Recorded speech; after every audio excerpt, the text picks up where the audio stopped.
मृगनयनी। वृंदावनलाल वर्मा। भाग 23। एक पहर दिन नहीं चढ़ा था जब गांव के अधिकांश स्त्री पुरुष खलिहानों में पहुंच गए। एक आध में दाएं भी होने लगी थी। अटल ने बैल चलाए। निन्नी और लाखी भुट्टों को सकेरने बटोरने में लग गई। पुजारी हांफता हुआ सा तेजी के साथ आया। दूर से ही चिल्लाया, अरे ओ रे, थम जाओ, महाराज की सवारी आ रही है। खलिहानों में जो लोग काम कर रहे थे सब थम गए। पुजारी ने पुकार को दोहराया। स्त्री पुरुष सरपट उसके पास आ गए और उसे घेर लिया। उनके चेहरों पर उत्सुकता और आह्लाद की रेखाएं फैल गईं। कब? उन लोगों ने पूछा। अरे अभी आ रहे हैं, पीछे आ रहे हैं, अब आते ही होंगे। बंद करो काम, बड़े भाग्य से राजा के दर्शन होते हैं। धन्य हो पुजारी बाबा आपकी, हमारा तो भाग्य जाग गया। अब काम नहीं करेंगे, चलो रे सब दर्शन करने। अरे ऐसे नहीं, मूर्ख हो ना, जल्दी से नहाओ, थालियों में दीपक सजाओ, जब महाराज आवें तब उनकी आरती उतारो। हमने मंदिर के पास गेंदा के कुछ फूल पौधे लगाए हैं, उनमें से कुछ फूल ले लो। अच्छा नहीं, निन्नी और लाखी की थालियों के लिए हम तोड़ देंगे फूल, नहीं तो तुम लोग सारे पौधे ही उखाड़ कर फेंक दोगे। हाँ, उजालेंगे घी के दिए, पर थालियां तो सबके पास हैं ही नहीं। कचुल्ले चाहे सबके यहां निकल आए। अच्छा, जिसके पास जो निकल आवे उसी में घी के दिए रखकर आरती उतारना। राजा भगवान का अवतार या पूर्व जन्म का योगी होता है भला। नहा धोकर अच्छे कपड़े पहनकर गांव के बाहर खड़े हो जाना स्वागत करने के लिए। कपड़े अच्छे कहां से लाएं? अच्छा, जैसे हो वैसे ही सही, नटों से उधार से सेना। अब मैं मंदिर जाता हूं, वहीं तो ठहरेंगे राजा। कब तक पधारेंगे राजा? 2-3 घड़ी के भीतर। चल पड़े होंगे इस बेला तो वे, घोड़े कुदाते आ रहे होंगे दलबल के साथ। देखें कौन लुटेरा आता है यहां। पुजारी उतनी ही तेजी के साथ मंदिर की दिशा में चला गया।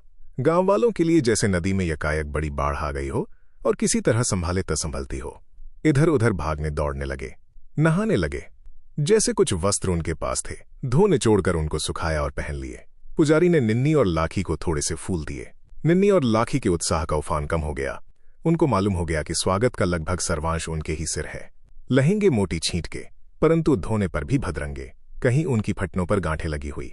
चोलियां रंग बिरंगी परंतु मोटे कपड़े की, ओढ़नी लाल पर वो भी मोटी झोटी। लाखी ने सुझाव दिया, नटों से उधार ले से बढ़िया चुनरी। निन्नी सोचने लगी। लाखी ने कहा, उनके पास कुछ गहने भी हैं, तुमने देखे हैं? निन्नी ने पूछा। हाँ, उसने बताया, कल दिखाए थे। देखते ही आंखों में चकाचौंध लग गई। निन्नी फिर सोचने लगी। लाखी उसका मुंह ताकने लगी। निन्नी बोली, नटों से कपड़े या गहने उधार लेकर नहीं पहनना चाहिए। भाग्य में होंगे तो अपने पसीने की कमाई के पहनेंगे। वे लोग देने को तैयार हैं। कहते थे पिल्ली बढ़िया कपड़े पहनकर खड़ी होगी आरती उतारने, और हम दोनों के हाथ होंगे ये चिथड़े गुदड़े से। अपने ऐसे ही अच्छे कपड़ों पर तो राजा इनाम देगा नहीं। नट नट बेड़िए ही हैं, और हम लोग तुम्हारी तो सनक है जब जैसी उखड़ पड़े। तो क्या नटनी बन जाएं? डॉग डूंगर में ये जो तितलियां उड़ रही हैं, क्या वैसी बनावट बना लें? राजा से क्या बात छिपी रहेगी कि पिल्ली नटनी है? राजा हम दोनों को हुरकिनी बेड़िनी समझ बैठेगा। तो तुम मेरे लिए उनसे उस तरह की एक ओढ़नी मोल लेने की बात क्यों कहती थी? अरे पगली, बुरा मान गई क्या? ब्याह के समय पहनाऊंगी तुमको उस तरह की ओढ़नी, पर इस अवसर पर न तो पहनूंगी और न तुमको पहनने दूंगी। राजा को अपना जौहर दिखाऊंगी तीर कमान से। निन्नी ने उसके गाल मेड़ दिए। लाखी के चेहरे की तमतमाहट चली गई। भोजन करते करते और थालियों कचुल्लों में दीपक सजाते सजाते 2 घड़ियां निकल गईं। पुरुष गांव के बाहर इकट्ठे हो गए। स्त्रियां घरों से बाहर नहीं निकली थीं। अटल दौड़ता हुआ आया। टटिया के बाहर से पुकार लगाई, अरे चलो री, सवारी आ गई। उन दोनों ने दीपक जला दिए। हाथ और आंचल की ओट में थालियों को लिए गांव के बाहर आकर खड़ी हो गई, और स्त्रियां भी आ गईं। पुरुष एक तरफ खड़े हो गए, स्त्रियां एक तरफ। इन्हीं में नट वर्ग भी था। पिल्ली बहुत तड़क भड़कदार पोशाक में आई। उसकी थाली भी सबसे अच्छी थी। राजा घोड़े पर सवार धीरे धीरे इन लोगों की ओर आया। उसके पीछे निहाल सिंह था। कुछ दूरी पर पीछे घुड़सवारों का छोटा सा दल। हाथी नदी में छोड़ दिए थे। पुरुषों की पहचान में भी जब राजा नहीं आया था, उसी क्षण से उन्होंने सिर झुकाकर हाथ जोड़ लिए। स्त्रियों ने घूंघट डालने और खोलने शुरू कर दिए। लड़कियां मुंह उघाड़े थीं। निन्नी और लाखी के हृदय धड़क रहे थे। निन्नी नियंत्रण के लिए कठोर प्रयास कर रही थी। राजा और भी निकट आया। घोड़ा आबदार था, तेज होने के लिए लगाम को चबाए डाल रहा था। सही इस बगल में जरा हटकर चल रहे थे। पुरुष वर्ग में पुजारी थाल में माला, चंदन, हल्दी, चावल लिए सबसे आगे बढ़ा। राजा घोड़े पर से उतर पड़ा। सईसों ने घोड़े को थाम लिया। राजा ने ब्राह्मण को प्रणाम किया। उसने चिल्लाकर आशीर्वाद दिया। मानसिंह के चौड़े माथे पर चंदन तिलक लगाया और उसकी झुकी हुई गर्दन में माला डाल दी। मानसिंह स्त्रियों के सामने आया। उन्होंने उसकी आरती उतारी। उनके फटे हुए मोटे मैले कुचले कपड़े देखकर उसके मन में उठा, मैं इनका राजा हूं, इनका राजा। निन्नी स्थिर हो गई थी। आरती के लिए उसने दोनों हाथों से थाली बढ़ाई। राजा के सिर पर बढ़िया रेशमी रंग बिरंगा मुड़ासा था, जिस पर जड़ाऊ कलगी और लिपटी हुई मुक्तामाल, गले में सोने का रत्न जटित हार। निन्नी ने अपनी बड़ी बड़ी आंखों की लंबी बरौनियां एक क्षण के लिए ऊपर को कीं। ये है राजा, भरी हुई सांचे में ढली हुई सी देह, ऊंचे कंधे, धनुष बाण कंधे पर और ढाल पीठ पर, लंबा खड्ग कमर में। वीर होगा ये राजा। नाहर और अरनों को मार देने का बल होगा इसमें। तुर्कों को मार भगाने की शक्ति होगी इसके कलेजे और हाथों में। उसने सोचा। आंखें नीची पड़ गईं। ये कौन? ये कैसे? राख के ढेर में चिंगारी कहां से आई? इस सड़ियल गांव में ऐसा सौंदर्य? राजा ने प्रश्न सूचक दृष्टि पुजारी की ओर की। पुजारी ने उत्साह के साथ, इतने उत्साह के साथ कि जितना उसको कभी अनुभव न हुआ होगा, कहा, महाराज, इस लड़की का नाम मृगनयनी है। गांव में इसको लोग निन्नी कहते हैं। यही है हमारी वो कन्या जिसने एक एक तीर से बड़े बड़े नाहर, अरने भैंसे, खीसों वाले सुअर मार गिराए हैं। ऐसा निशाना लगाती है कि आपके सामंत भी चकरा जाएं। गाती भी बहुत अच्छा है हमारी निन्नी। निन्नी ने क्षणखंड में पुजारी की ओर देखा, होंठ जरा से संकुचित किए, मानो कह रही हो, क्या बके जा रहे हो? राजा मुस्कुराकर बोला, शास्त्री जी, धन्य है ये गांव जहां सब गुणों से संपन्न मृगनयनी जैसी स्त्री हो। पुजारी ने तुरंत टोका, महाराजा धीराज, मृगनयनी कुमारी कन्या है। उमंग भरी हंसी के साथ राजा ने कहा, हो, क्षमा कीजिएगा। कौन है ये? पुजारी ने उत्तर दिया, गुजर ठाकुर। ये इसका भाई खड़ा है, अटल सिंह इसका नाम है। बड़ा अल्हड़ है। पुजारी अपने उत्साह में कुछ और भी कहना चाहता था। एक बूढ़े ने टोका, अरे चुप खड़ी हो, जैसे तुम्हारे होठों को किसी ने सी डाला हो। सामने हमारा रक्षक, हमारा राजा खड़ा है और तुम तिड़ी भूल गई। कुछ गाना वाना आता है या बिल्कुल गंवार ही हो?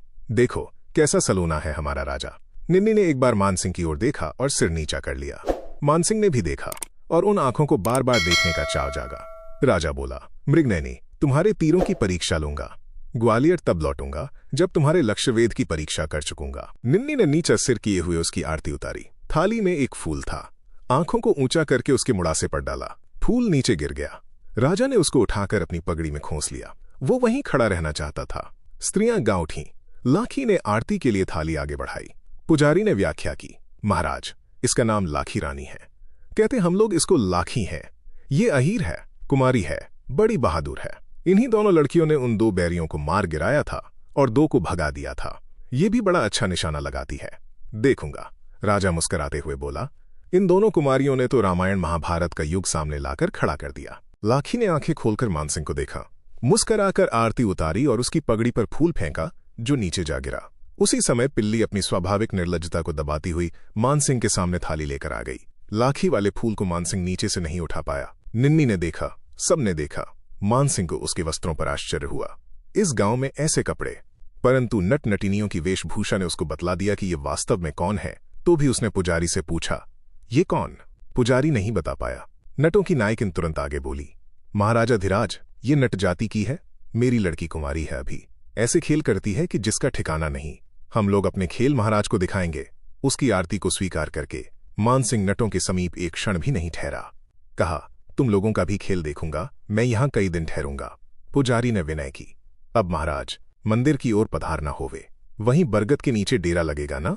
हाँ शास्त्री जी, उसी के लगभग, राजा ने उत्तर दिया। राजा कुछ देर वहीं ठहरना चाहता था, परंतु ठहरने के लिए कोई कारण नहीं था। स्त्रियां भौनी तरह एक ग्राम्य गीत गा रही थीं। लाखी का स्वर उसमें कुछ मिठास डाल रहा था। निन्नी नहीं गा रही थी। राजा ने कहा, यहां की स्त्रियां तो शास्त्री जी खूब गाती हैं। राजा ठिठका। पुजारी ने झंझोड़ सी लगाई, महाराज मंदिर को सिधारें, वे सब वहीं आकर और भी गीत सुनावेंगी। राजा को वहां से चलना पड़ा। चलते चलते उसने एक बार फिर मृगनयनी की ओर आंख फेरी। निन्नी को कनखियों से देखकर आंखें नीची कर लीं। मंदिर पहुंचकर राजा रुक गया। खंडित मूर्तियां इधर उधर बिखरी हुई पड़ी भीं। उन्मेष की बिजली सी कौंध गई, मानो खंडित मूर्तियों ने चुपचाप उसकी तीव्र भर्त्सना की हो। दृढ़ स्वर में बोला, शास्त्री जी, मैं इस मंदिर का जीर्णोद्धार करूंगा और उसकी स्मृति में दिल्ली की कुतुब मीनार के सामने गड़ी हुई लोहे की भारी भरकम श्लाघ पर अनंगपाल तोमर प्रथम का खुदवाया हुआ वचन उभर आया। मैं इस भूमि को फिर सच्चे अर्थों में आर्यावर्त बनवाऊंगा। मानसिंह हिल गया, उसका गला भर आया। नियंत्रण किया, गला साफ करके धीरे से उसने कहा, मंदिर को शीघ्र बनवाऊंगा। महाराज की जय हो। महाराज सब कुछ कर सकेंगे। पुजारी ने आशीर्वाद दिया। राजा की आंख एक यक्षिणी की खंडित मूर्ति पर गई। गांव की दिशा में ध्यान उचटा। राजा पुजारी से पूछना चाहता था, क्या स्त्रियां यहां गीत गाने आवेंगी? परंतु साहस नहीं हुआ। शिविर की योजना में लग गया। अटल इत्यादि पुरुष राजा के शिविर का तमाशा, हाथी, घोड़े, सैनिक इत्यादि देखने के लिए मंदिर की ओर चले गए। स्त्रियां अपने अपने घर लौट आईं। निन्नी और लाखी प्रसन्न थीं। निन्नी अपने किसी अनजाने स्पंदन को दबाकर लाखी को और अधिक प्रसन्न करने का प्रयास कर रही थी। निन्नी ने लाखी के कंधे से झूलकर कहा, मुझको तो जकड़ सी लग गई थी, तुमने बहुत अच्छा गाया। तुम तो ध्यान में मग्न हो गई थीं। सोच रही होगी, हमारे बरसाए हुए फूल को राजा ने धूल में से उठाकर माथे पर चढ़ा लिया। अरे तुम्हारे फूल यो भी पगड़ी में खोस लेते, पर उधर से वो फूहड़ पिल्ली आ गई, न मेढ़की की तरह फुदकती हुई। छाती को कितनी निर्लज्जता के साथ उचका रही थी। उस पर वो चुनरी ऐसी लगती थी जैसे कानी के टेंट पर सिंदूर की बिंदी। अरे तो मेरा कंधा क्यों तोड़े डालती है? तुम तो निगाह नीची किए थी, तुमने वो सब कहां से देख लिया? आंखें नीची थीं, पर मुंदी तो थी नहीं। और कनखियों से भी कुछ देखा? तुम तो ऐसी पुत्तियां फैला फैला कर देख रही थीं जैसे राजा को बरौनियों और पलकों के भीतर भर लेने के लिए अंगूठों पर तुल गई हो। हाँ, उनको बरौनियों से बांधकर पलकों के भीतर तो तुमने भरा है। मैं यही तो सब परख रही थी मेरी नंदबाई। आंखों में भरकर फिर कहां ले गई उनको? लाखी ने निन्नी के हृदय पर उंगली रखी। अरे कैसी है तू? कहां राजा भोज, कहां गंगू तेली? हाँ, शास्त्री जी, धन्य है ये गांव जहां सब गुणों से संपन्न मृगनयनी जैसी स्त्री हो। पुजारी बाबा ने टीप जमाई। महाराजा धीराज मृगनयनी कुमारी कन्या है। निन्नी ने उसका मुंह बंद करने के लिए झपट कर अपनी गदेली बढ़ाई। लाखी हंसती हुई भागी। निवारण करती हुई बोली, दूर खड़ी रही। पहले मेरी बात पूरी सुन लो। अपनी भुजाओं के बल भरोसे बहुत न रहना। हाँ। निन्नी ने अपने होठ पर बार बार आने वाली कंपनमयी मुस्कान को मोटी ओढ़नी के छोर से नाक तक छिपा लिया, परंतु आंखें छल करती रहीं। लाखी उसी प्रकार कहती रही। पुजारी ने बताया, अभी तक कुंवारी है बेचारी। बेचारी ने नयन उठाए और किसी को कोई संदेशा भेज दिया। राजा की आंखों ने उस संदेश को अपनी पलकों पर ले लिया और फिर इन्होंने उनको और उन्होंने इनको जो गुपचुप समाचार दिया लिया। सो लाखी ने अपनी आंखें फाड़ फाड़ कर देख लिया और उन कनखियों ने कसर पूरी कर दी। अरे निन्नी, मुझसे बने मत। ओहो हो, तुम कहीं की बड़ी कवि हो ना। तुम्हें तो अपनी बीती आती है, सो तुमने बखान डाली। सच बताओ लाखी, भैया और तुम्हारे बीच में कुछ इसी तरह का चलता रहा है ना? अरे वाह, कैसी टाली अपनी करतूत मेरे सिर पर। असंभव बातें क्यों करती हो लाखी? कहां गरीब किसान, कहां इतना बड़ा राजा? किसान ही तो राजा को बनाता है, और फिर गूजर तोमरों से किस बात में कम है? भाग्य भी तो कुछ होता है ना? सो उस नटिनी ने हाथ की रेखाएं देखकर पहले ही बता दिया।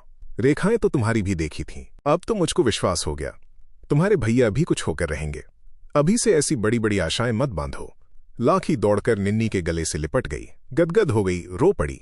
हिलकियों में बोली, यदि काली माई को अपना सिर भेंट करके तुमको ग्वालियर की रानी बनवा सकूं तो कभी नहीं झिझकूंगी।